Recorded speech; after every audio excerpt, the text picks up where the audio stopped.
let's jump through context managers here. My kind of alternative title for the talk, I thought about this. Putting compact interfaces on verbose APIs is the Pythonic thing to do, but I couldn't fit that on the slide entirely. Everybody knows about context managers, right? The with statement in Python, you know, the famous example is the open call. You use with, and at the end of your indented block, your file handle is automatically closed for you. You didn't have to do anything, right? That's cool. We like that. It's like decorators for blocks instead of just decorators for functions. And anytime you have an API that kind of has like a before and an after step, or a do and then an undo kind of step, you should use something like this. Or alternatively, programmers always follow instructions, so you can just tell people, always put the after call in a finally block and they'll obey you, and you can ignore the rest of the talk. But it would be useful if you have, you close a file or a socket handle, even if you crash, or you commit the transaction, even if you crash, or you release the lock, you get the picture. Or stateful APIs, reset the thing to the original value, that kind of thing. So with is awesome, context managers are great, but it's kind of a verbose API, right? You have to make a class. The class has to have an enter and an exit method. The enter is the before stuff, so if you need to do any initialization, you can return a value from the enter method that is the thing you catch with as, so like you say with open as file handle. The exit is the after method, and the exit method has to take 3 arguments that are all about handling exceptions in the indented block, and it can return true or it can return false. You can use init and accept some arguments to customize your manager. Like the open takes a file name, a specific file name to open. Okay, it works. A little verbose. We can do, well, maybe better, maybe just shorter.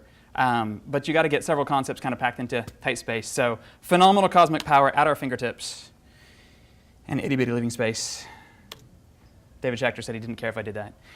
For the purposes of this lightning talk, the first concept you have to understand is yield, and I'm just going to say, yield is a return that pauses your function, so you can run it again from the point at which you yielded. So if you put yield in a function, it's not really a function.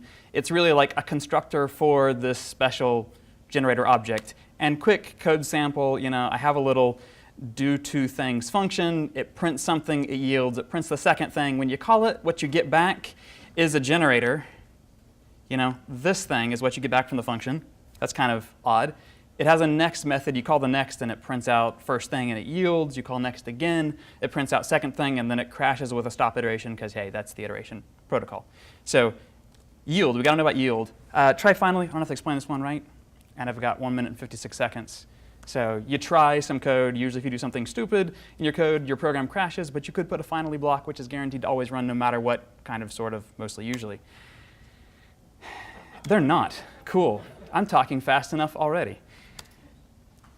So decorators, and no, not in a minute and 36 seconds. We won't explain decorators, but let's just say magic applied to functions. And you've probably used these, even if you don't particularly understand them. You make a class.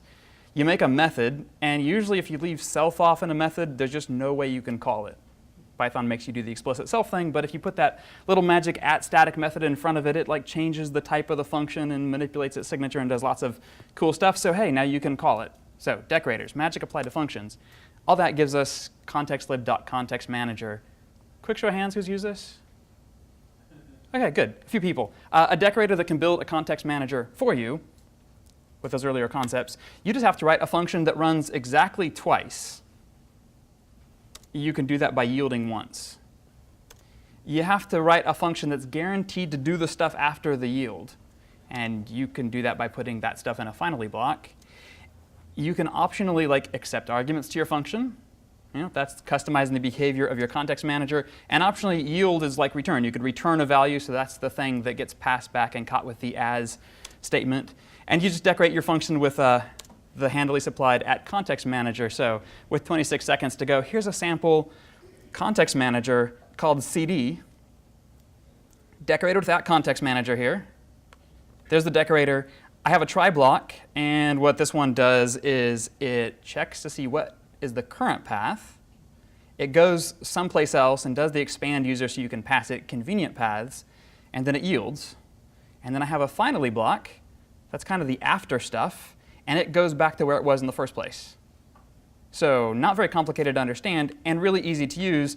kind of this block of code says if you say with cd, change to some directory, do some location-based stuff, when you're done doing location-based stuff, you're back where you started from automatically. Context managers, they're cool, and I have no time for questions, so thanks very much.